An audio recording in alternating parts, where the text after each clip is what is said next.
दीप simple सी चीज़ है, हमारे यहाँ भी लाइफ हाई बनाने को मैं आपको एक चीज़ बताऊँ। अभी इस रनअप में 19,850 का हाई हमने 17 तारीख को ही बनाया था और वहाँ 19,800 की क्लोजिंग देखी थी।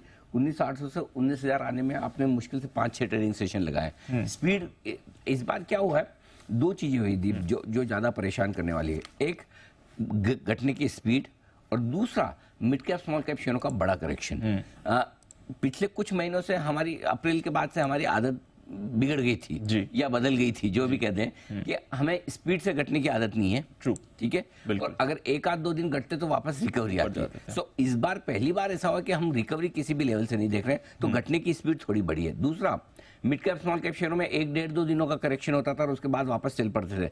First time sizeable correction mid cap small cap शेयरों में देखने को मिला है अप्रैल मार्च के बाद में। सो आई थिंक ये दो चीजें ऐसी है जो ट्रेडर्स और इन्वेस्टर्स को मतलब नींद में पकड़ लिया एक तरह से। वो कहते हैं कि आप नींद में थे, एकदम से ये हो गया, पता ही नहीं चला कि ये क्या हो गया। सो जिस स्पीड से नीचे आए, और क्या होता है कि अगर आप घटते हैं, 1-2 दिन घटते हैं और फिर आप मूड बनाते हैं कि अब मैं क्या करूं, 1-2 ओपिनियन लेंगे, पूछेंगे बेच दूं नहीं बेचूं, लेकिन इस बार बाजार ने ज्यादा सोचने का मौका नहीं दिया जिस तरह से स्पीड से घटा है। सो आई थिंक थोड़ी सी घटने की स्पीड और दूसरा मिड कैप स्मॉल कैप शेयरों का बड़ा साइजेबल करेक्शन, ये लंबे समय बाद पहली बार हुआ है। ये भारतीय बाजारों को परेशान कर रहा है। ऐसा नहीं कि खाली भारतीय बाजार घट रहे हैं। आप सिंपल सी चीज़ है, अगर आपको लग रहा है कि हमारे ही बाजार कमजोर हैं, हम ही घट रहे हैं, ऐसा नहीं है। घटने में आपके लिए सारे के सारे मार्केट 4-5 महीने। दूसरी चीज़ है कि अब तक बाजार हमारे बढ़ने के पीछे एक रीजन भी यही था कि लोकल फंड्स और लोकल ट्रेडर्स इन्वेस्टर्स उनकी सप्लाई उनकी खरीदारी ज़्यादा थी एफआईज की सप्लाई के मुकाबले में। अब आप खुद देखिए, जितने हमारे यहाँ ट्रेडर्स इन्वेस्टर्स हैं, आज ये कोई भी नहीं पूछता कि क्या लेना है।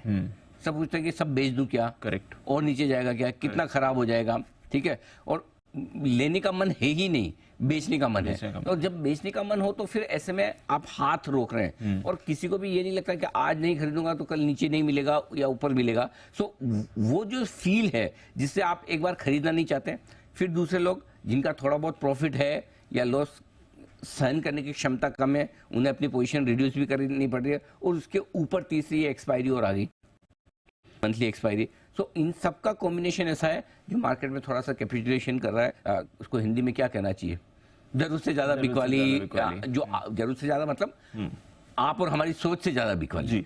मतलब बाकी तो जरूरत से ज्यादा तो कम या ज्यादा डिसाइड करने वाले हम कौन है, लेकिन जो आम राय है, जो आम सोच के इतना ही घटना चाहिए, उससे ज़्यादा घटने के पीछे ये 2-3 कारण है।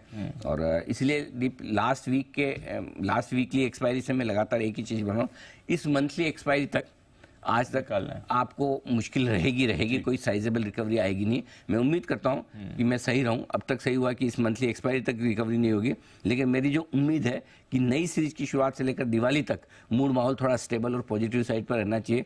होपफुली वो है, बट उससे पहले बड़ा सवाल है कि आज आप अपनी पोजीशन कितनी बचा पाए। एग्जैक्टली।